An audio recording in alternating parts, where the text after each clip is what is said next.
नमोच्या हप्त्याची प्रतीक्षा करणाऱ्या शेतकऱ्यांच्या बँक खात्यावर लवकरच निधी वितरित करण्यात येणार आहे। याबद्दलचा शासन निर्णय राज्य सरकारने बुधवारी दिनांक 26 ला प्रसिद्ध केला आहे।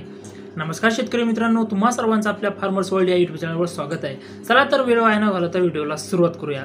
आणि हो मित्रांनो, तुम्ही आपल्या चॅनलवर नवीन असाल तर आपल्या चॅनलला सबस्क्राइब करून बेल आयकॉनला अवश्य प्रेस करा, जेणेकरून तुम्हाला नवनवीन माहिती सर्वात अगोदर बघायला मिळेल। शेतकरी मित्रांनो, नमो शेतकरी महासन्मान निधी योजनेच्या 6व्या हप्त्याची शेतकरी प्रतीक्षा करत होते। अखेर राज्य सरकारने नमो शेतकरी महासन्मान निधी योजनेच्या 6व्या हप्त्यासाठी 1642 कोटी रुपयांच्या वितरणासाठी मान्यता दिली आहे।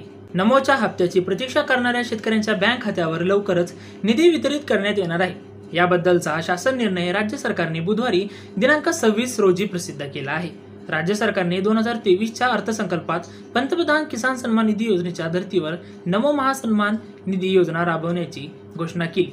या योजनेतून 3 समान टप्प्यात वार्षिक 6000 रुपयांची मदत देत म्हणजेच 4 महिन्याला 2000 रुपये शेतकऱ्यांच्या थेट बँक खात्यात जमा केले जातात। आतापर्यंत या योजनेतून 5 हप्त्यांचं वितरण करण्यात आलं आहे।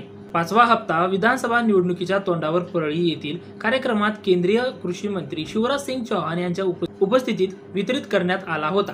त्यावेळी घाईगडबडीने सोहळा आयोजित करून 2 दिवसात निधी वितरित केल्याने गोंधळ निर्माण झाला। परिणामी विविध जिल्ह्यातील शेतकऱ्यांच्या बँक खात्यावर निधी जमा झाला नाही, असा आरोप शेतकरी करत आहे। पंतप्रधान किसान सन्मान निधी योजनेचे म्हणजेच पीएम किसानचे लाभार्थी शेतकरी नमो शेतकरी महासन्मान निधी योजनेत पात्र आहेत। राज्यात पीएम किसान योजनेच्या लाभार्थ्यांची संख्या 92,80,000 आहे व शेतकरी मित्रांनो, तसेच पीएम किसानचा हप्ता वितरित केल्यानंतर त्याच यादीप्रमाणे निधी शेतकऱ्यांच्या खात्यावर जमा करण्यात येणार आहे।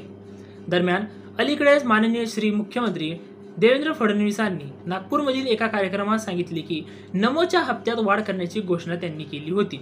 परंतु शेतकरी मित्रांनो, पीएम किसान आणि नमोचा वार्षिक मदत निधी 15,000 करण्याची घोषणा मुख्यमंत्र्यांनी केली होती। त्याप्रमाणे शेतकऱ्यांना वार्षिक 3,000 रुपये वाढीव मिळतील अशी अपेक्षा आहे।